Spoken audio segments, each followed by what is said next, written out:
에베소서의 특징이 하나가 있습니다. 이미 다 알고 계시고 또 눈치를 채고 계시겠지만 어, 바울이 처해 있는 그 상황, 바울이 로마 감옥에 있는 그 상황에서 과연 어떻게 해야지 그 진실된 성도의 모습으로 도전을 주고 또 서로 받을 수 있는가 하는 그런 본보기였습니다. 그리고 실제로 이 에베소라는 이 도시가 충만한 도시고 또 대도시고 또 버가모와 견줄 만한 소아시아의 수도권 어, 그런 그 오늘날로 말하면 메가처치죠. 메가 시리죠. 그런 광역 도시에서 진실로 추구해야 되는 풍성함이 무엇인지 알려주는 겁니다. 특별히 에베소서는 이방인들을 향한 그런 서신입니다. 그리고 스스로 이방인을 향한 사도라고 불림받기를 자처했던 그런 사람이었죠. 그래서 어쩌면 로마 시민들이나 또 특정 계급에 한해서 부어지는 풍성함이 아니라 실제로 그리스도 예수 안에 들어와서 하나님과 함께하는 풍성함, 그것이 진실로 우리가 간구해야 되고 또 누리게 되는 충만함이라는 것을 이야기하고 있는 겁니다. 특별히 오늘 이 미국 이민 사회에서 부족할 것 없고, 그리고 나 혼자 챙기기에도 바쁜 이런 바쁜 시대에 살고 있습니다. 어느 성도님이 그러시더라고요. 코로나 이전에 바빴던 것만큼 지금도 바쁘다. 그 이유가 뭘까요? 저는 가장 우선적으로 보는 것은 첫 번째 순위가 내 삶에 있어서 프라이어리티는 여전히 어디를 향하고 있는가에 따라 달라져 느냐 안 달라지느냐의 문제라고 생각이 듭니다. 바쁜 시대에 살면서도 여전히 여유를 가지고 하나님을 볼 수 있느냐라고 하는 것이 관건이라고 하겠습니다. 예, 마음의 우선순위가 동일하다면 환경이 바뀌어도 똑같은 분주한 생활을 할 수밖에 없다라는 거죠. 분주함에 묻히다 보면 우리의 영은 메말라지고 우리의 심령은 광야 같은 삶이 될 수밖에 없다라는 거죠. 그러나 사도 바울이 에베소서를 통해서 이야기해 주는 것은 다릅니다. 자기가 비록 감옥에 있을지라도 누구를 쳐다보고 있는가? 그리고 비록 대도시에 살지만 소외되고 있는 이방인들, 배척되고 있는 이방인들이 가져야 되는 충만함이라는 것은 무엇인가? 그것을 오늘 우리에게 알려주고 있다고 보여주고 있습니다. 특히 오늘 우리가 읽은 14절에서 21절 말씀은 교회를 향한 말씀입니다. 광대한 하나님의 계획 안에 들어와 있는 그리스도의 지체가 되어 있는 성도들, 그리고 어, 하나님의 원대한 구원의 사역의 복음의 선포, 이러한 것들을 강력하게 추진하고 나서 강력하게 에베소 교인들, 소아시아에 흩어져 있는 교인들에게 이야기하고 선포한 그런 내용들 이후에 사도 바울이 어, 간구하고 있는 내용은 뭘까? 바로 교회를 향한 기도라는 것입니다. 단순히 복음을 선포하고 복음의 자랑을 한 데서 끝나지 않아야 될 것은 바로 기도가 필요하다라는 겁니다. 성도들에게서도 마찬가지고요. 또 복음이 필요한 자들, 그들에게도 마찬가지입니다. 복음을 전하고 그리고 필요한 것은 기도입니다. 그리고 복음이 필요한 자들, 그들에게는 인간의 말도 중요하죠. 하나님께서 우리의 입술을 써서 사용하시니까. 그런데 그 위에 가장 중요한 것은 기도입니다. 특별히 오늘 사도 바울이 하고 있는 기도는 에베소 교회를 위한 그런 기도입니다. 물론 1장 하반절에서도 교회를 위해서 기도를 합니다. 순간순간 교회를 위해서 기도가 필요한 그런 내용이죠. 14절, 15절에 보면요. 사도 바울이 구하는 내용을 이야기를 하고 있습니다. 이러함으로 내가 하늘과 땅에 있는 각 족속에게 이름을 주신 아버지 앞에 무릎을 꿇고 간구하는 내용입니다. 어, 누구한테 간구해야 될까요? 바로 하나님 아버지입니다. 이 하나님 아버지는 누굴까요? 하늘에 있는 족속이나 땅의 족속에게 이름을 주신 분입니다. 그리고 그분은 우리가 호칭하기로 아버지입니다. 광대하시지만 우리에게 지극히 친밀한 존재로 와 계신 분이라는 것이죠. 하늘에 있는 족속이 누굴까요? 크게 따로 어떤 족속, 민족이 살고 있는 것이 아니라 바로 천군, 천사를 얘기하는 거죠. 수많이 헤아릴 수 없는 그 천사들에게도 하나님께서는 각 이름을 주셨다라는 거죠. 그래서 우리가 알고 있는 천사의 이름이 예, 들어 성경에서 보이는 이유입니다. 각 족속, 이미 각 족속에게도 하나님께서는 이름을 주셨죠. 하나님께서는 새로운 역사를 만들기 위해서는 이름을 새롭게 지어주는 내용들이 성경에서 종종 발견됩니다. 갈대라는 이름을 갖고 있었던 시몬에게도 하나님께서는 베드로라는 그런 이름을 주셨죠. 사기꾼, 속이는 자, 그리고 교묘하다라는 그런 의미를 갖고 있었던 야곱에게도 하나님께서는 그를 통해서 새로운 이스라엘의 역사를 쓰실 때 그에게 이스라엘이라는 그 이름을 주신 분이 바로 하나님 아버지라는 것입니다. 하나님께서는 새로운 역사를 시작할 때 이름을 주시죠. 그래서 이름이 굉장히 중요합니다.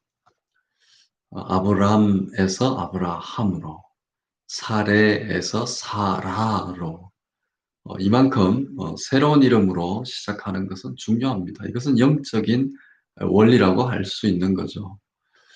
내가 바뀌어야 된다라는 것은 내가 가지고 있는 정체성을 바꾸는 겁니다. 세상에 속해 있었던 정체성을 하나님께로 속하는 정체성을 우리가 받았다라는 것이죠. 그래서 우리가 새로운 존재로 거듭나기 위해서 하나님께서 우리에게 주는 그 이름은 중요하다는 거죠. 하나님은 장면가죠. 이 모든 세상에 아담을 통해서 이름을 한번 지어보라라고 그렇게 창조의 능력을 주신 분도 바로 그런 하나님입니다. 그 하나님이 누군가? 바로 아버지라는 얘기입니다. 우리에게 친밀하고 그리고 개인적이고 그리고 가깝고 그리고 우리가 무릎 꿇고 기도할 수 있는 분이 누군가? 바로 그분은 아버지라는 얘기입니다. 세계 공통적인 용어가 있습니다. 그것은 바로 아빠입니다. 아빠. 그리고 엄마입니다. 어, 전 세계적으로 동일합니다. 이 언어는 맘마 그리고 아빠. 그리고 예수님도 실제로 기도하실 때 아빠, 아버지라고 그렇게 호칭을 합니다. 어, 우리말과 비슷한 것이 아니라 전 세계 공통적인 언어가 바로 엄마, 아빠입니다. 맘마, 엄마, 아빠. 이 용어에서 크게 벗어나지 않습니다. 발음이 다 비슷합니다. 그것은 하나님께서 그 언어를 우리에게 주셨고 그 언어를 부를 때마다 하나님을 생각하게 하시는 것이죠. 그래서 아버지라고 부를 때 우리가 떨림이 있고 또 감동이 있는 이유가 바로 그것이죠. 예. 어, 그리고 바울이 간구하고 있는 내용, 교회를 향해서 간구하고 있는 내용이 몇 가지가 보이는데요. 16절에 보면 바로 첫째, 성령으로 말미암아 속사람이 강건해지기를 간구하고 있습니다. 속사람이 강건해진다는 것은 바로 믿음이 강건해진다는 것이죠. 그리고 하나님의 풍성함이 거한다라는 겁니다. 바로 하나님의 영광의 풍성함이 거할 수 있도록 어, 기도하고 있습니다. 이것은 성령이 임해야 됩니다. 아무리 물질이 많고 시간적인 여유가 많고 물리적인 그런 풍성함이 있어도 성령께서 채워주지 않으면 진실된 충만함이 없습니다. 오늘날의 많은 현대 그리스도인들의 실족하는 부분이 바로 이겁니다. 하나님 말씀으로 채워져야 되는 그 일들이 예, 다소 다른 방향으로 채워지고 있는 내용들이죠.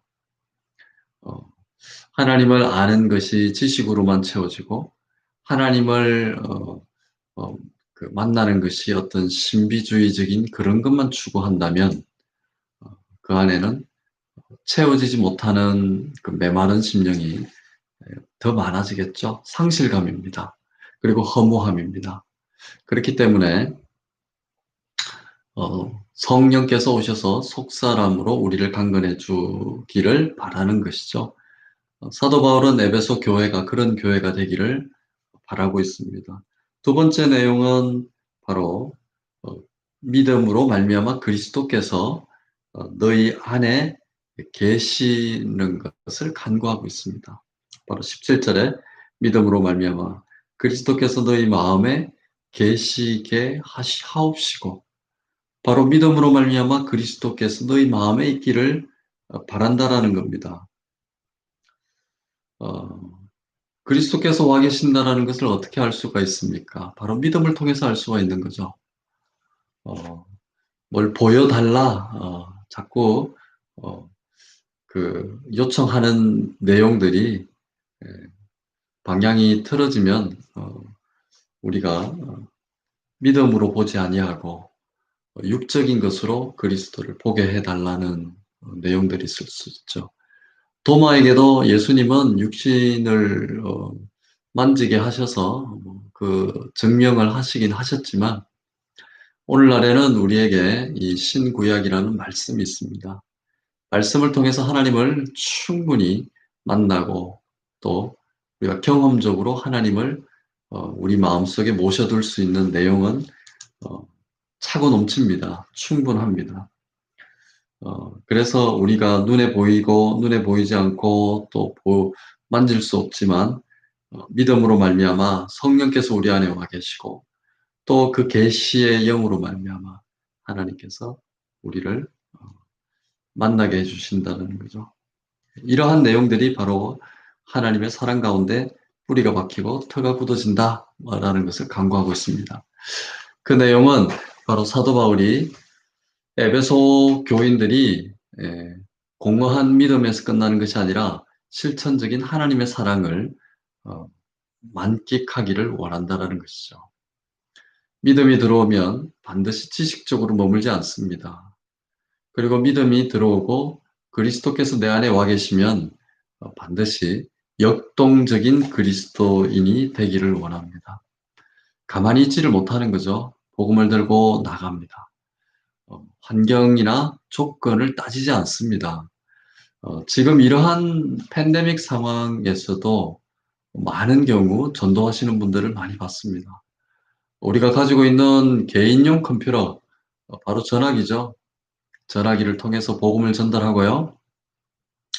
어떤 사진을 받아서 이렇게 어, 전달하는 것도 하나의 큰 복음 전달이기도 하지만 제가 아는 어떤 분은 일일이 손으로 다 씁니다. 눈이 어둡지만 일일이 하나님의 말씀, 자기의 간증을 써서 정말 영혼이 실린 메시지를 보내시는 분들을 들어봤습니다.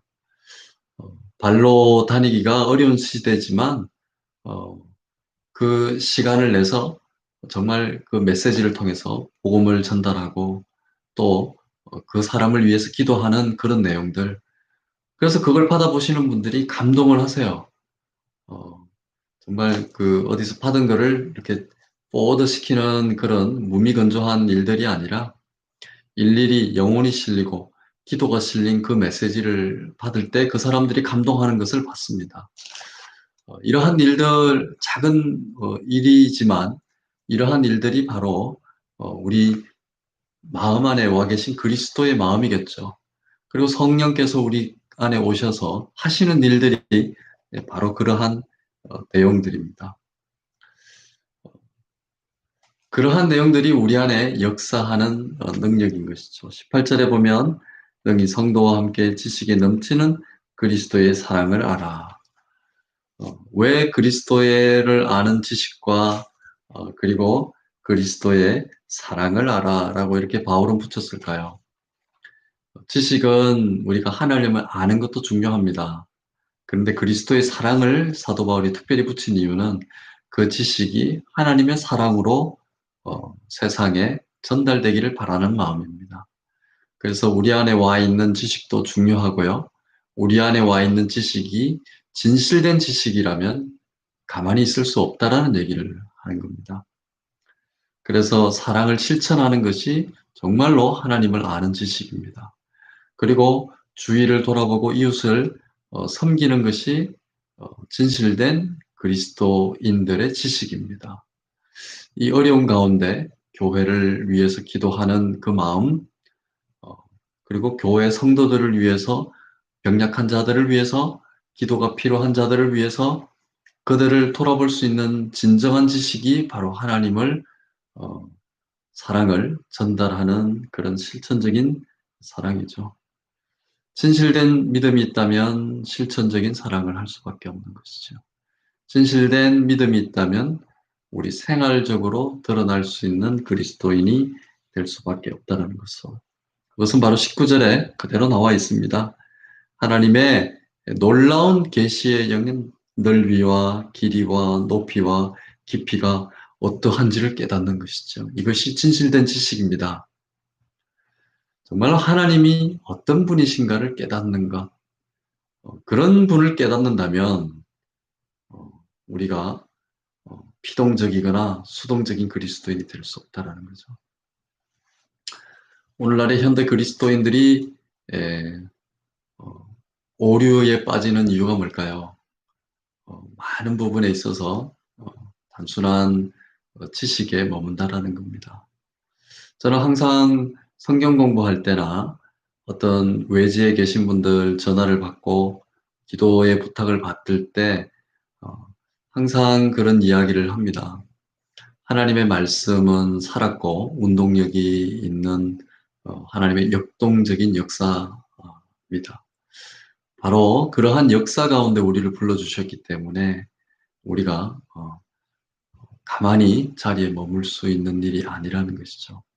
그래서 그분들을 기도하면서 정말 하나님의 말씀이 진실되게 역사될 수 있도록 그렇게 기도를 해드립니다. 그리고 또 성경 공부할 때도 그렇게 또 기도를 합니다. 오늘 성경 공부를 하는 것이 또 하나의 지식적으로만 아는 그런 종교인으로 만들지 않게 해주시옵소서라고 제가 기도하는 이유입니다. 오늘날에 전화기 하나만 틀어도 각종 인포메이션이 차고 넘칩니다. 그렇기 때문에 어떤 것이 진짜인지 잘 구별하지 못하는 이유입니다. 분별의 영도 없고 기본적인 상식도 없고 그리고 자기 자신을 높이는 그런 시대에 살고 있기 때문에 자칫하면 그리스도인들도 이러한 오류의 함정에 빠지기 쉬운 세상이 바로 오늘날의 세상이라는 것이죠. 그래서 사도 바울은 마지막 20절, 21절에 바로 우리 가운데서 역사하시는 능력을 구하면서 이 에베소서 성도들, 에베소 성도들을 위해서 기도하는 내용을 마무리하는 이유입니다. 우리 가운데 역사하시는 능력대로, 다른 말로 이야기하면 우리 가운데 오늘도 그 하나님의 놀라운 우주적이고도 개인적인 그 은혜의 역사가 내 안에서 보여진다라는 겁니다. 나를 통해서 하나님께서 보여지기를 원하신다라는 것이죠. 그러한 은혜가 에베소 성도들에게 차고 넘치기를 바란다라는 것이죠. 그곳은 바로 교회를 통해서 역사된다라는 겁니다. 마태복음 18장 20절에 보면 두세 사람이 모인 곳에 바로 두세 사람이 내 이름으로 모인 곳에 나도 그곳에 있다 라고 얘기를 합니다. 교회의 모습은 이런 모양입니다. 그래서 이 팬데믹 시초에 이런 모습, 이런 그 팬데믹 상황에서 우리가 잘 모이지를 못하지만, 그러나 우리가 온라인을 통해서 이렇게 모일 수 있습니다. 지금 이렇게 보이는 숫자만 해도 예수님이 마태복음 18장 20절에 말씀하신 내용보다 훨씬 더 많은 숫자입니다. 그리고 수요일 날 또 그렇게 만남의 장을 제공하면 어, 성도라면 두말할 나위 없이 다 모일 수 있는 것이 교회의 모습이겠죠. 예. 물리적인 환경이 있겠지만 어, 한 마음으로 기도하는 것이 성도의 모습이겠죠. 환경적인 제약의 그런 조건이 있겠지만 어, 한 마음으로 한 뜻으로 서로 영적으로 교제할 수 있는 것이 교회의 모습이겠죠.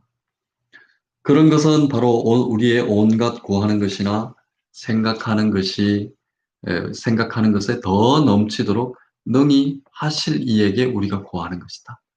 바로 사도 바울이 그런 분에게 지금 구하고 있는 겁니다. 하나님은 우리가 구하는 것보다도 더 많은 것을 우리에게 베풀어 주신다는 것이죠. 놀라운 이야기입니다. 예. 우리는 우리가 처해 있는 상황에 우리를 붙들어 놓는 경우가 많습니다. 어떤 목사님이 그런 얘기를 하더라고요. 예. 자기 어머님이 너무 아프셔서 그렇게 그, 누워 있고 또 그 병원을 가야 되는 상황이 아닌가라고 그렇게 걱정을 하고 그러나 그 교회를 가야 되기 때문에 주일 예배를 드려야 되기 때문에 어, 교회를 갔답니다. 그래서 먼저 하나님 앞에 그렇게 우선순위를 두고 기도를 했답니다. 제가 하나님 앞에 예배 드리는 것을 우선으로 하겠습니다. 어, 그리고 그 다음에 제가 하나님의 그 능력을 구합니다. 라고 자기 어머님을 그렇게 구하고 간구하고 집에 와 보니까 어머님이 깨끗하게 나아서 정말 기적적으로 마당을 쓸고 계시더라라는 그런 간증을 본 적이 있습니다. 뭘까요? 오늘날에 우리가 어, priority, 가장 우선순위를 하나님 앞에 둔다면 그 나머지는 하나님께서 알아서 해주신다라는 거죠. 우리가 구하지 못하고 구하지 않았던 것조차도 하나님께서 우리에게 차고 넘치도록 부어주시는 분이 바로 우리 하나님이라는 것이죠. 다 부모님들일 텐데 자녀가 구하지 않아도 하나님은 이미 다 우리가 다 알고 있잖아요. 하나님 마찬가지라는 것이죠. 어, 우리가 몰라서 못 구하는 것도 있고 안 구하는 것도 있지만 그러나 성령께서 알게 해주시고 또 구하게 하시고 그러나 그런 세세한 것까지 하나님은 자상하게 우리를 돌봐주고 계십니다. 그래서 이러한 팬데믹 상황에서 우리가 두려워하지 않아야 될 이유입니다. 그리고 우리가 담대해야 되는 이유입니다. 이스라엘 백성들이 이집트의 10가지 재앙 안에서도 굳건하게 서 있을 수 있었던 것은 그들이 믿음과 그리고 그 믿음이 어디로 향했을까요? 하나님을 향한 예수 그리스도의 보혈, 어린 양의 보혈에 의지했기 때문에 그들은 굳건한 능력이 있었고 그리고 당대 최고의 그 파라오에게 모세가 지팡이 하나 짚고 가서 그와 단판을 짓고 하나님의 백성들을 이끌어낸 역사가 출애굽입니다. 오늘날 이 팬데믹 그런 상황에서 우리가 지금 이러한 재앙적인 시기를 탈출해야 됩니다. 그리고 출애굽할 수 있는 그런 뉴노멀 시대에 우리가 속사람이 강건해지는 역사가 오늘도 있기를 소원합니다. 하루하루가 전쟁 같은 날들이지만 말씀 안에서 여러분들 강건하십시오. 그리고 말씀으로 여러분들 하나님께서 이끌어 가실 수 있도록 기도하시기 바랍니다. 그리고 오늘 바울이 기도했던 것처럼 교회를 위해서 기도해 주시기 바랍니다. 내일 예배를 위해서 기도해 주시고요. 그리고 이러한 상황에서 소외되고 그리고 병약한 자들, 그러한 자들 한 영으로 우리가 교회라는 것을 깨닫게 해달라고, 그들을 하나님께서 만져달라고, 다 함께 정말 우리 교회를 위해서, 그리고 휴스턴에 있는 교회들을 위해서, 미주 땅에 있는 교회들을 위해서, 한국 교회를 위해서 여러분들 오늘 이 아침에 기도하시는 그 은혜가 있기를 소망합니다. 함께 기도하겠습니다. 아버지